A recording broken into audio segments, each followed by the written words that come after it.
بارگاہ میں حاضر ہو جاؤ اور اللہ رب العزت سے معافی مانگو، اپنے رسول کو، اپنے محبوب کو، اپنے نبی کو میری بارگاہ میں وسیلہ بنا کر جب آپ معافی مانگیں گے اور رسول آپ کی شفاعت فرما دے تو پھر رب ارشاد فرماتا ہے تو ضرور آپ اپنے رب کو بہت زیادہ توبہ قبول کرنے والا مہربان پائے۔ سبحان اللہ۔ یہ قرآن ہے کہ فرما رہا ہے اپنی جانوں پر جب آپ ظلم کر دے تو جب حضور کی بارگاہ میں جائیں گے، جب رب کی بارگاہ میں رسول شفاعت کر دے تو اللہ رب العزت کو آپ بہت زیادہ معاف کرنے والا پاؤ گے۔ سبحان اللہ۔ حضرات، یہ ایک عشق کی محبت کی بات ہے کہ جو حضور کی بارگاہ میں جاتے ہیں، اپنی جانوں پر ظلم کرتے ہیں، اپنے گناہوں کو لے کر بارگاہ حضور میں تشریف لے جائیں تو رب کی بارگاہ میں حضور اپنے امتی کی توجہ سے رب کی بارگاہ میں فریاد کر دے تو رب تعالیٰ اس بندے کو معاف فرما دیتا ہے۔ سبحان اللہ۔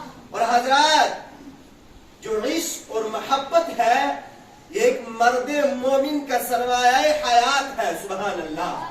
مرد مومن کے لیے دارین کی دولت ہے عشق، محبت۔ اور حضرات دیکھیے، عشق ایک ایسا مقام ہے، محبت ایک ایسا مقام ہے کہ جس نے دنیا کے اوپر رنگ چڑھا دیا۔ سبحان اللہ۔ یعنی عشق اور محبت جو ہے یہ مرد مومن کے لیے سرمایہ حیات ہے، زندگی کا سرمایہ ہے، اور دونوں عالم کی جو دولت ہے، دونوں عالم میں کامیابی کا جو راز ہے وہ بھی یہی عشق و محبت ہے۔ سبحان اللہ۔ حضرات دیکھیے کہ وہ عشق ہی تھا کہ جس نے حضرت ابوبکر صدیق اکبر رضی اللہ تعالی عنہ کو تمام صحابہ ہی نے نہیں بلکہ حضرت آدم علیہ السلام سے لے کر قیامت تک افضل البشر بعد الانبیاء اتنے بڑے عظیم منصب سے مالا مال فرما دیا۔ سبحان اللہ۔ یہ عشق ہی نے حضرت ابوبکر صدیق کو یہ مقام دیا کہ بعد الانبیاء افضل البشر ہے، انبیاء کے بعد کائنات کے اندر سب سے افضل، سب سے اعلیٰ یہ عظیم منصب عطا ہوا حضرت ابوبکر صدیق رضی اللہ تعالیٰ عنہ کو۔ سبحان اللہ۔ اور حضرات پھر عشق ہی کی وجہ و سبب سے عاشق رسول حضرت بلال رضی اللہ تعالی عنہ کو حضرت فاروق اعظم رضی اللہ تعالی عنہ جو جلیل القدر صحابی ہیں، عظیم المرتبت صحابی ہیں، یہ بھی حضرت بلال کو عشق کی وجہ سے یا سیدی کہہ کر پکارتے تھے۔ سبحان اللہ۔ یہ عشق ہی کے سارے پیمانے ہیں۔ اور حضرات یہ عشق ہی کے سبب سے جو احد پہاڑ ہے یہ جنتی پہاڑ بن گیا۔ سبحان اللہ۔ یہ پہاڑ بھی عشق کی وجہ سے جنتی پہاڑ بن گیا۔ اور حضرات عشق ہی کی بنیاد پر جو بھوکے پیاسے ننھے صحابی جو ہے اگر وہ میدان جنگ کے اندر اترتے تھے تو اللہ رب العزت ان کو کامیابی اور سرفرازیاں عطا فرماتا تھا۔ اور حضرات یہ عشق ہی کا سبب ہے کہ ہمارے حضور سیدنا غوث اعظم رضی اللہ تعالی عنہ اور خواجہ خواجگان ہند کے راجہ ہمارے خواجہ حضور غریب نواز رضی اللہ تعالی عنہ کو جو اولیاء کی جماعت کے اندر منصب عطا ہوا وہ دوسرے اولیاء کو منصب کہاں نصیب ہوا؟ یہ عشق ہی کے اوپر سارا دار و مدار ہے۔ اور حضرات یہ عشق ہی تھا کہ جس نے احمد رضا کو امام اہل سنت بنا دیا، جس نے احمد رضا کو اعلیٰ حضرت بنا دیا، اتنے عظیم مرتبے سے، اتنے عظیم مقام سے عشق ہی نے نواز دیا۔ اور یہ عشق تھا نبی کا، یہ رسول کا عشق تھا کہ جب اس کا رنگ چڑھ جاتا تھا تو پھر وہ دنیا کے اندر با کمال بن جاتے تھے۔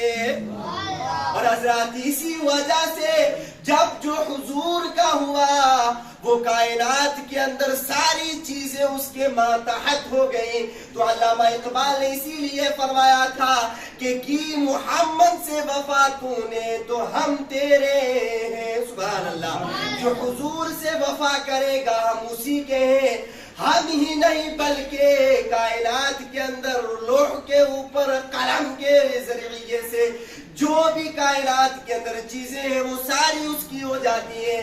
تو علامہ اقبال فرماتے ہیں کہ کی محمد سے وفا تو نے تو ہم تیرے ہیں، یہ جہاں چیز ہے کیا لوح و قلم تیرے ہیں۔ سبحان اللہ، پھر وہ لوح قلم بھی اس کے اختیار میں ہو جاتا ہے۔ جب جو حضور کا سچا غلام ہو جاتا ہے، حضور کا وفادار سپاہی بن جاتا ہے، تو پھر کائنات کی ساری چیزیں اس کے سپرد ہو جاتی ہیں۔ سبحان اللہ۔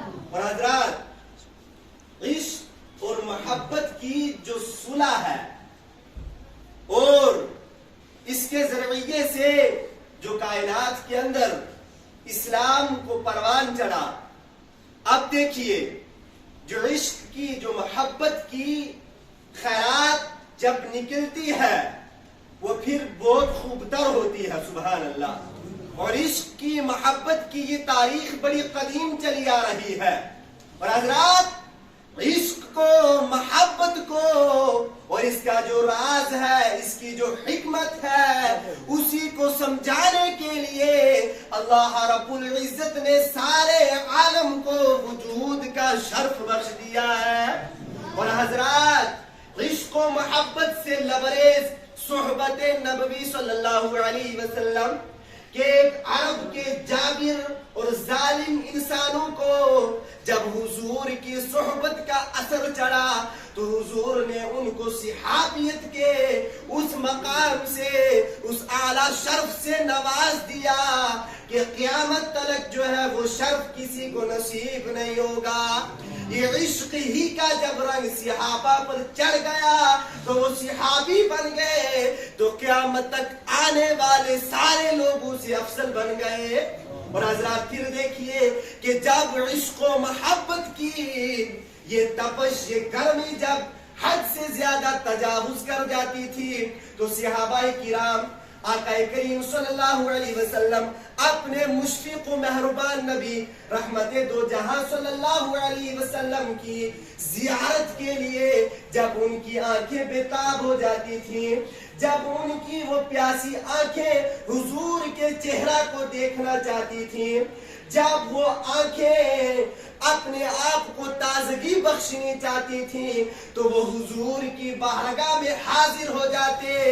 اب رخ زیبا کی ایک جھلک جو ہے وہ عاشق کے قلب کو، جگر کو سکون بخش دیتی تھی۔ سبحان اللہ۔ اب جب عاشق حضور کی بارگاہ میں حاضر ہوتا، اب وہ پرسکون اور حسین زندگی کو حضور کے سامنے رکھ کر اپنی زندگی کو تازگی بخشتا اور حضور سے ملاقات کر کے واپس چلا جاتا، تو دوسری ملاقات کے لیے یہ پہلی ملاقات کر کے پھر اس ملاقات کے انتظار کے لیے چلا جاتا۔ اور حضرات یہ تھا ان عاشقان باصفا کا پہلو، اور یہ تھی ان عاشقان باصفا کی لازوال محبت۔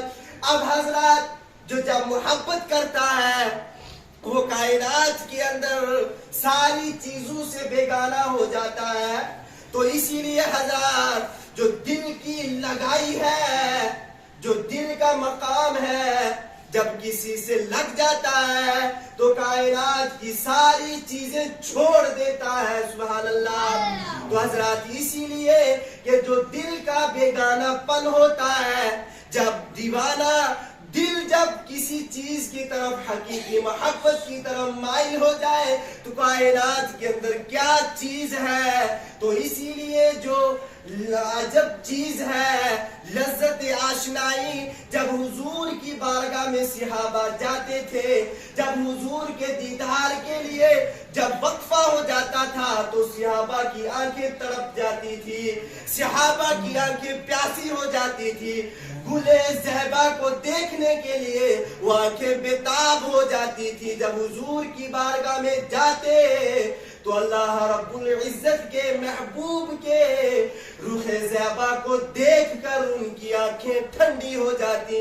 سبحان اللہ. اور حضرات، اس آیہ کریمہ کے ماتحت مفسرین کرام نے یہ بھی فرمایا ہے کہ وَلَوْ أَنَّهُمْ إِذْ ظَلَمُوا، کہ جب حضور باحیات تھے تب تو صحابہ حضور کی بارگاہ میں جاتے تھے، حضور کی بارگاہ میں جا کر اللہ رب العزت کی بارگاہ میں اپنی سفارش کرواتے تھے.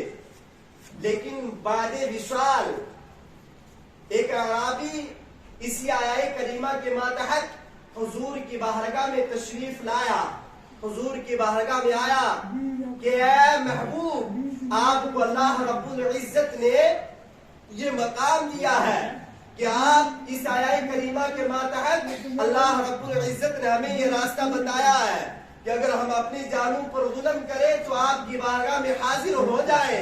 تو آج میں آپ کی بارگاہ میں حاضر آیا ہوں. تو شیخ عبد الحق محدث دہلوی رحمت اللہ تعالی علیہ سے ایک روایت ہے کہ ایک عربی جب مدینہ منورہ میں حضور کی بارگاہ میں اس طریقے سے آیا تو حضور نے خواب میں آ کر یہ فرمایا کہ جا، اللہ رب العزت نے تجھے بخش دیا ہے، اللہ رب العزت نے تیرے گناہوں کو معاف فرما دیا ہے. تو حضرات، یہ ہمارے حضور ہے کہ شفاعت فرما دے تو دنیا میں بھی کامیابی، آخرت میں بھی کامیاب. سبحان اللہ. تو اپنے نبی سے رشتہ جوڑیے، کل میدان محشر میں حضور شفاعت کریں گے تبھی اللہ رب العزت آپ کو معاف فرمائے گا. تو اپنے نبی پر درود پڑھیے، اپنے نبی کی سنتوں کو زندہ کریے، اپنے نبی کے فرمان پر عمل کریے. اللہ رب العزت